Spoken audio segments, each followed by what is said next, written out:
Bon, deuxième tentative. Je crois que la chaleur a eu un peu raison du réseau ou de mon ordinateur.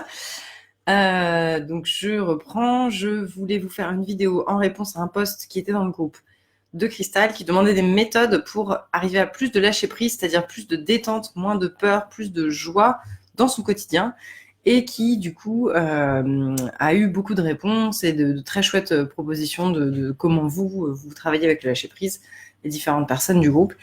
Et j'avais envie de partager un peu mon parcours parce que en fait, le post de Cristal m'a fait réaliser que j'étais exactement dans cette situation-là il y a quelques années et qu'il y a un parcours vraiment, il y a eu vraiment un moment de changement, d'inflexion dans ma relation avec le stress, l'anxiété, l'angoisse, les peurs, etc. Dans ma vie. Donc j'avais envie de vous partager ça. N'hésitez pas à me dire si c'est pour améliorer toujours le contenu que je vous apporte. Alors mon parcours avec la peur, déjà, c'est que c'est une vieille amie, on va dire. Moi, j'ai toujours, dans mes souvenirs, été quelqu'un d'assez stressé, d'assez nerveuse, voire d'assez angoissée pendant des périodes de stress. J'étais ce genre d'élève que tout le monde déteste à l'école, qui panique complètement avant le rendu des devoirs et qui après a 19 ou 20 sur 20, donc tout le monde la déteste, que tout le monde sait qu'elle stresse pour rien, mais le stress que moi je vivais à l'époque était réel, était vraiment intense. Même chose quand, donc première expérience de lâcher prise à 17 ans. Ouais, à 17 ans, je passais les concours pour rentrer en grandes écoles. Et j'étais tellement une petite boule de stress depuis un an que ma mère m'emmène chez l'acupunctrice en l'occurrence. Et elle me dit, bah, plus vous avez été tendu, en fait, plus il y a de tension accumulée, plus ça va être assez fort, le niveau de détente que donc vous allez faire expérience ensuite. Ok. Ah, ça a été assez fort, ouais. Je me souviens que je devais chanter le soir à un concert et que, franchement, elle m'a emmenée à midi, je crois, ma mère. Et l'après-midi, j'étais bonne à rien. J'étais assise dans un siège, je regardais dans le vide. Je me souviens que j'étais assise dans un fauteuil. Je me souviens très précisément où dans ma maison. Il y avait la télé qui était là, à ma gauche. Et en fait, je n'arrivais pas à me focuser sur l'écran. Je regardais dans le vide. J'avais un espèce de petit sourire. Et puis c'est tout. Puis j'étais là pendant une après-midi entière. Je me suis demandé si j'allais réussir à chanter. Il y a une toute petite partie de moi qui se disait merde, j'espère que ça va revenir un jour à la tonicité parce que là c'est trop lâcher prise. Là c'est trop de lâcher. Et le soir j'ai chanté, ça s'est bien passé, mais c'était vraiment très très très étonnant pour moi cette expérience, vraiment un espèce de niveau de détente et de silence. Il n'y avait pas de pensée, il n'y avait pas de mental, c'était juste mais agréable. Pas je suis morte. Donc ça, c'était voilà, c'était il y a longtemps, hein, quand j'avais 17 ans.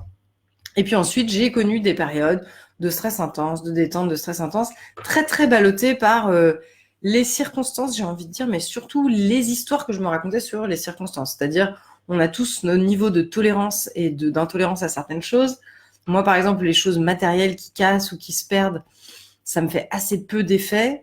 Par contre, je suis très sensible à la notion de ma propre survie en termes financiers. Donc, l'argent, ça va être un sujet qui va beaucoup plus facilement faire sortir ce genre de réflexe chez moi.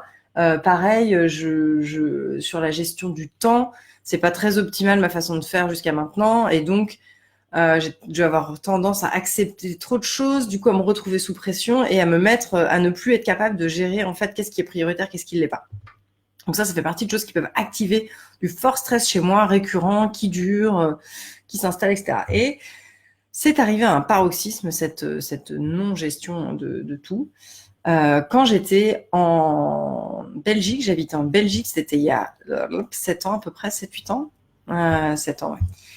Et là, j'ai commencé à avoir des vrais problèmes, en fait, où mon anxiété était tellement pas gérée qu'elle commençait à perméabiliser tous les domaines de ma vie. Et je me sentais stressée assez tout le temps. J'étais très très tendue. Je mangeais extrêmement bien, je faisais beaucoup de sport à cette époque. C'est important de préciser que c'est le moment de ma vie où je pense que j'avais l'hygiène de vie la plus irréprochable. Je me couchais tôt, je me levais à 7 heures, je faisais du sport, j'allais au boulot à pied. J'étais une machine de guerre, je bouffais 73 000 fruits et légumes par jour. Enfin, juste, j'étais au top en termes de santé physique. Par contre, le circuit nerveux, c'était n'importe quoi. Et donc, je faisais du sport, je faisais du yoga, je faisais de la course à pied, je faisais beaucoup, beaucoup de choses. Et pourtant, je voyais que je tombais dans des cycles de stress intenses qui, parce que je voulais pas les reconnaître, parce que je me disais, bah non, mais quand même, moi, je fais tout ce qu'il faut, donc le stress, c'est pour les autres, finit par devenir des angoisses, en fait. Donc ça, c'est mon analyse de situation. Je n'ai pas de preuve scientifique que c'est ça qui s'est passé, mais j'étais très à côté de mes pompes dans ma vie. Et en plus, je ne gérais pas mon stress, je le reconnaissais pas. J'y allais au forcing avec une hygiène de vie forcée, mais irréprochable. Et donc voilà, badaboum, je quitte la Belgique. Je me souviens que j'étais dans un tel état de nerfs, de stress, de tout, que j'étais pas sûre de pouvoir monter dans le train. J'angoissais de ouf. C'est très drôle parce que du coup, ça me fait penser un peu à cette discussion sur le groupe, c'est-à-dire que j'angoissais de ouf et tout le monde essayait de me raisonner en fait. Et donc l'angoisse n'a rien de rationnel. Ça ne sert à rien de raisonner avec quelqu'un qui angoisse. Si j'avais peur de prendre le train, je me doutais bien que je n'allais pas mourir dans ce train, que je n'allais pas rester enfermée pour l'éternité, même si le Thalys s'arrêtait en pleine voie, que j'allais pas mourir de soif, qu'il y avait bien quelqu'un qui aurait une bouteille d'eau dans un coin. Bref, je savais tout ça sur un point de vue rationnel, mais mon système nerveux, il était complètement en résistance. Et donc j'ai réussi à continuer à être dans le déni de ça pendant presque 1 an de plus. Et au bout d'un moment, ça a craqué. J'ai dû m'arrêter de travailler dans mon job suivant pendant 1 mois presque et demi, parce que j'étais dans un état d'épuisement, d'accumulation de stress total. Je pouvais pas m'éloigner de chez moi. J'ai fait une crise d'angoisse dans un mall à, je sais pas, une demi-heure, je crois, en voiture de la maison, juste pour s'arrêter pour chercher 2-3 conneries sur une route pour aller en vacances, pour prendre du temps chez des potes et tout ça. C'était tout le temps comme ça, en fait. Quand j'étais pas chez moi, je comptais les heures, je comptais les minutes jusqu'à rentrer chez moi, peu importe si j'étais avec des potes, si j'étais avec ma famille, peu importe. Et alors, en plus, c'est très difficile d'expliquer ça, puisque ben voilà, les gens vont toujours revenir sur le point rationnel. Donc quand j'étais dans ma famille et que je disais bah voilà, je me sens pas bien, j'ai hâte de rentrer chez moi, ils me disaient mais c'est ici chez toi, t'es né ici, comment tu peux ressentir du stress d'être ici? Donc inutile de dire que là on change de sujet parce que ça rajoute de l'angoisse d'en parler. Donc c'était compliqué.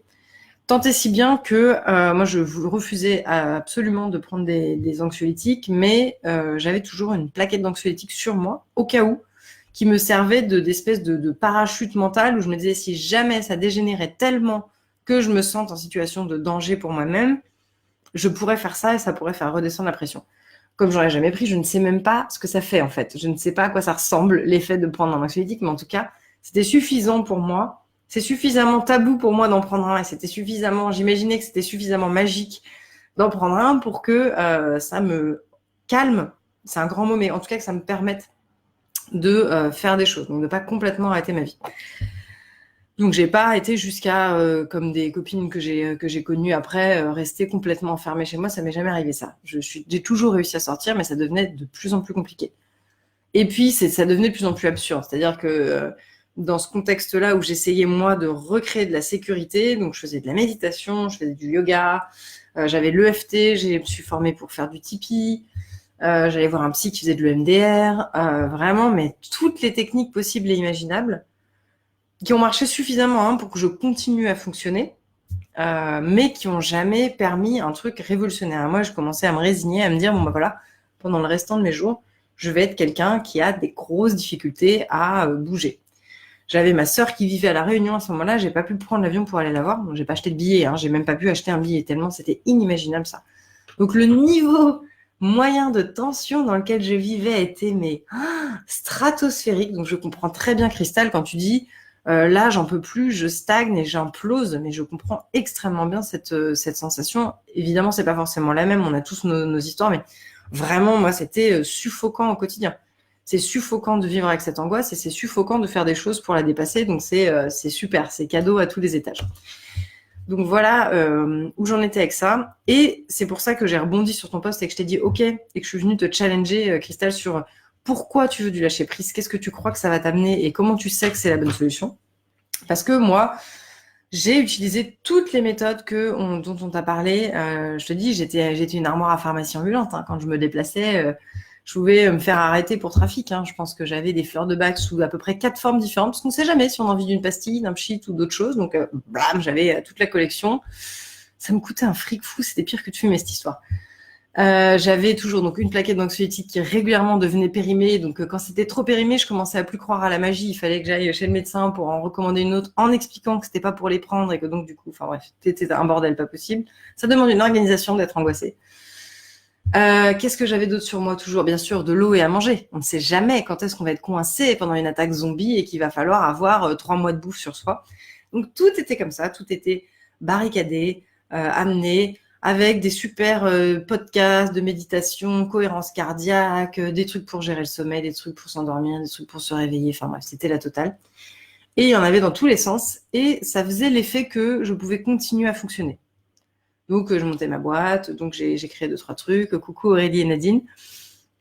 Et les cycles d'angoisse revenaient régulièrement dans ma boîte, revenaient. Jusqu'à ce qu'à un moment, en fait, je comprenne que j'avais pris complètement le problème à l'envers. Donc, j'ai pas compris ça toute seule. Je me suis fait coacher et c'est là que j'ai compris que j'avais juste pris le bordel dans le mauvais sens et que c'est pour ça que je tournais en boucle.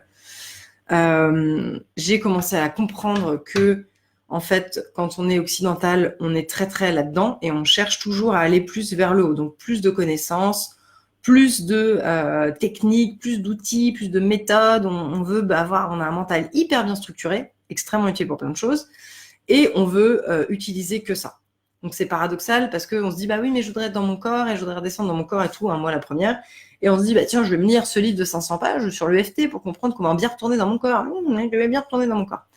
Donc bref, on cherche de la technique et on cherche à se percher. Se percher, c'est-à-dire aller chercher de la vérité, des trucs qui vont nous rassurer, qui vont à nouveau structurer et calmer le mental. Et on cherche en fait à toucher ce calme intérieur, comme tu disais, cette joie, cette détente absolue à travers ce perchage. Ça ne marche pas. Ça ne marche pas parce que ce truc-là, c'est déjà notre mode prioritaire. Donc si ça marchait, on aurait déjà la solution depuis longtemps. Ce qui, par contre, est complètement débranché, sous-utilisé et pas reconnu chez nous, c'est la partie du bas, c'est-à-dire la dynamique de jouissance. Donc c'est pas le monde des idées, de la pureté, machin, c'est les bas instincts, l'animalité, l'inconscient aussi, et toute une partie qu'on ne sait pas du tout réapproprier et qui du coup, parce qu'on ne se l'est pas réapproprié, qu'on ne la reconnaît pas, nous fait tourner en pilote automatique et en bourrique accessoirement. Donc cette partie-là, c'est l'alchimie de base de l'être humain, c'est-à-dire la dynamique désir-plaisir. J'ai un désir, il m'anime, me donne de l'énergie. En cheminant vers ce désir, je dépasse des challenges, je dépasse des obstacles. Donc je dépasse aussi des schémas inconscients et je récupère du pouvoir sur moi. Je suis nourrie par le plaisir que ça me donne, ou si c'est un faux désir, je me rends compte que c'est de la merde et je peux, recalibrer. Et ce plaisir continue à m'alimenter en énergie. Donc je fais un travail double, je pose un choix fort, absolu, qui doit être plus fort que la somme des choix inconscients que j'ai fait jusqu'à maintenant, somme des choix inconscients, ce qui m'a amené jusqu'ici. Et une fois que j'ai posé ce choix très fort, je chemine et je peux avoir besoin de travailler sur mon inconscient parce que c'est là où il y a pas mal de choses qui sont bloquées. En tout cas, pour moi, c'est là où ça fait aussi une très grosse différence, le mix des deux. Qu'est-ce qui s'est passé quand j'ai commencé à rebrancher ce truc-là, à comprendre en fait, juste ne serait-ce que avoir la vision de ça et me dire ok. Je me souviens d'une séance où mon coach me dit d'accord, donc là tu es dans cette situation, c'est une situation que tu connais déjà, ok, elle s'est déjà reproduite. Qu'est-ce que tu fais d'habitude? Je réfléchis, je parle à plein de gens, j'essaie de trouver des réponses, j'essaie de mettre en place des stratégies. Il me dit ok, et ça marche? Non, ça marche pas puisque on est là. Il me dit ok, d'accord, donc jusqu'à maintenant le mental et aller chercher des réponses dans le mental, ça ne marche pas. Le fait d'avoir de la clarté là-dessus, ça m'a soulagée de dingue. C'est-à-dire qu'après, dans les semaines qui ont suivi, à chaque fois que je commençais à partir dans ma tête et à être en mode je cherche des solutions de ouf, je réfléchis, je me prends la tête sur ma prise de tête qui est en train de se passer. Je me disais, ok, mais c'est pas là que ça se passe en fait. Boum, je redescends. Ça redescendait tout seul, automatiquement. Au bout de 3-4 mois de coaching, je crois, je sors en fait avec des gens et je me rends compte que j'ai oublié mes fleurs de bac, mon truc pour l'asthme, parce que j'avais ça aussi, truc pour l'asthme et ma plaquette d'anxiolytique. J'avais tout oublié, mais tout, j'avais tout laissé à la maison.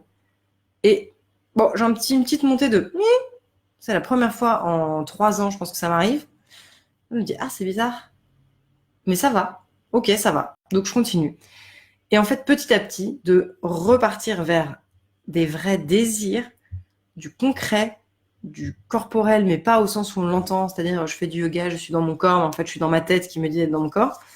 Petit à petit, ce truc-là a juste mais tout changé, a tout libéré au niveau de l'anxiété, tant et si bien que aujourd'hui, j'ai plus besoin d'avoir toute une pharmacie sur moi. De temps en temps, si je sens que j'ai de la tension et que je sens que ça va m'en rajouter, ça peut m'arriver de mettre dans mon sac mes fleurs de bac, par exemple. Mais j'ai pas besoin, en fait. C'est pas un besoin. Si je les ai pas, je me dis, c'est pas grave. Ok, c'est pas la fin. Alors qu'avant, c'était même pas la peine de m'en parler, mais on faisait demi-tour direct pour aller les chercher, on s'arrêtait sur le bord pour trouver une pharmacie. Enfin, c'était juste non négociable. Donc voilà ce que j'avais envie de te partager. Je regarde si j'ai oublié quelque chose. Oui. Dans la motivation, c'est quoi poser un choix, poser un désir? Poser un désir, c'est pas juste le désir d'arrêter d'en chier, en fait. C'est là où c'est subtil. Si j'ai des problèmes d'argent et que je me dis, ah, j'en ai marre, je veux sortir de la galère. Alors du coup, je vois que mon compte est un peu à découvert, je me mets à devenir une espèce de radasse ultime, genre Picsou pendant 1 mois et demi, 2 mois. J'économise, je mets tous mes petits sous de côté. Ah, quand on me demande un sou, je dis non, je veux pas. Je reste chez moi, je sors plus, je vois pas mes amis, enfin selon les leviers sur lesquels on a envie d'appuyer. Et à la fin, je retrouve un peu d'aisance financière, ça se rouvre, rien n'a été réglé. Donc le cycle est reparti. C'est juste que j'ai touché le bas en termes de niveau de galère que je supporte, donc j'ai fait en sorte de remonter. Je retouche le haut et puis je redescends et puis c'est bon comme ça. On peut jouer pendant l'éternité. Hein. Donc ça, c'est pas un désir. Ça peut nous mettre en mouvement, dire là, j'en ai ras le cul, je ne veux plus me bullshiter avec ma tête et être tendu comme ça et être séparé de mes envies comme ça. Je ne veux plus de ça. Par contre, aller chercher la solution dans du perchage, dans des techniques, dans des outils, ça ne fait que faire la même vague en fait. C'est-à-dire, comme moi j'ai fait pendant des années, je prends plein d'outils, yoga, méditation, machin, sommeil, sport, tout ce que tu veux. Hop, jusqu'au moment où je retrouve un tout petit peu d'air, suffisamment pour... Et puis ça repart, et puis ça repart. Parce qu'il n'y a rien qui va chercher au bon endroit, c'est-à-dire en bas, dans tes désirs, dans ce qui t'anime vraiment. Donc il n'y a pas de vrai choix qui se fait en fait. Dire je galère donc je veux plus galérer, c'est pas un choix. Il n'y a toujours pas de stratégie. Je reprends l'exemple de l'argent parce que je trouve qu'il est hyper parlant. Dire je galère, j'en ai ras le cul, je veux plus galérer et recréer de l'aisance, ça n'est pas avoir des projets, savoir dans quoi tu veux investir, comment tu veux utiliser cet argent. Donc, qu'est-ce que tu vas faire de plus en fait? Tu as besoin de juste sortir de la galère, donc tu vas faire ce que tu as souhaité, c'est-à-dire juste sortir de la galère. Ça n'est pas durable. C'est pas un vrai désir, c'est juste un désir d'arrêter de souffrir. Donc ça, c'est l'illusion qu'on est vivant, enfin l'illusion. Ça nous donne la sensation d'être en vie. Je galère plus, je galère plus, etc., etc. Et ça n'est pas de la jouissance. C'est juste, je retourne une pièce, puis je la prends, puis je la retourne, puis je la prends, puis je la retourne. Et puis du coup, effectivement, je vis des émotions très intenses qui me donnent la sensation d'être en vie, mais ça n'est pas la jouissance d'être en vie. C'est toujours de la survie, avec des phases qui sont plus polarisées plaisir et des phases qui sont plus polarisées galère. C'est juste ça. Il n'y a pas de jouissance là-dedans, il n'y a pas de changement du système. On est dans le même système qui fait du pile ou face. C'est toujours l'ego, la partie de toi qui gère la survie, qui commande quand on fait ce truc-là. D'où le fait que je sois venue te chercher, et je sais que c'est inconfortable, et je ne prétends pas du tout que cette vidéo règle le sujet en un claquement de doigts. Juste, vouloir arrêter de galérer, c'est la même chose qu'avant en fait. Ça ne change rien au système, ça n'est pas une décision. Donc ça ne va pas provoquer de changement de structure. Ça va rien changer sur le long terme en fait. Et ce qui se passe, c'est que peut-être que le soulagement qui va venir dans le court terme est rassurant, plaisant, mais sur le long terme, c'est extrêmement épuisant en fait de faire ces allers-retours entre des polarités. Autre exemple, pareil, si on parle pas d'argent, on parle d'amour. Tu sors avec une personne qui est super relou, qui te pète les ovaires, mais de ouf. Tu te dis, putain, mais plus jamais ça, quoi. Je ne veux plus d'un casse-couille comme ça. Hop, je me trouve une personne, mais ultra gentille, mais ultra douce, mais ultra sympa, qui va tout le temps dans mon sens, qui vient jamais me chercher sur mes angles morts, mais c'est génial, mais c'est trop bien. Ah, mais en fait, qu'est-ce qui se passe?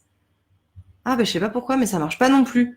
Bon, boum, hop, on retourne au célibat. Bam, là, il me faut un challenge. Je vais rencontrer quelqu'un qui me challenge. Bam, tac, tac, tac, tac, tac. Ça n'arrête pas.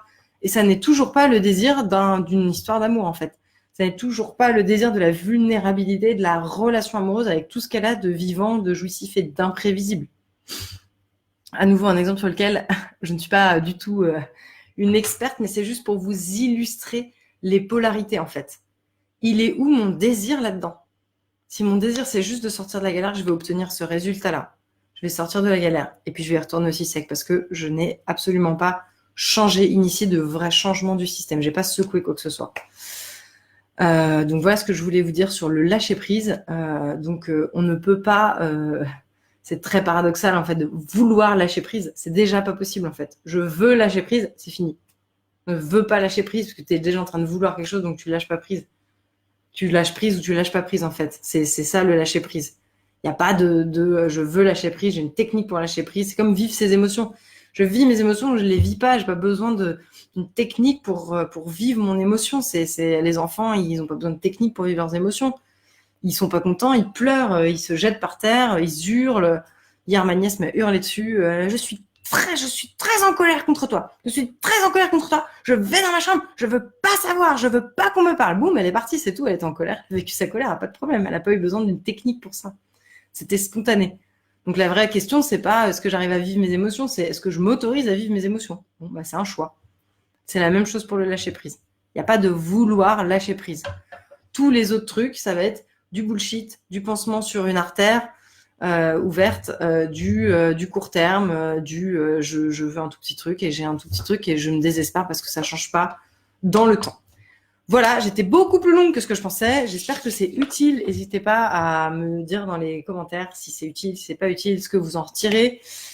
Et je vous souhaite une bonne soirée de canicule pour ceux qui sont pas dans notre région. Mais nous, par chance, à Nantes, eh bien, il fait frais. Oui! Bonne soirée!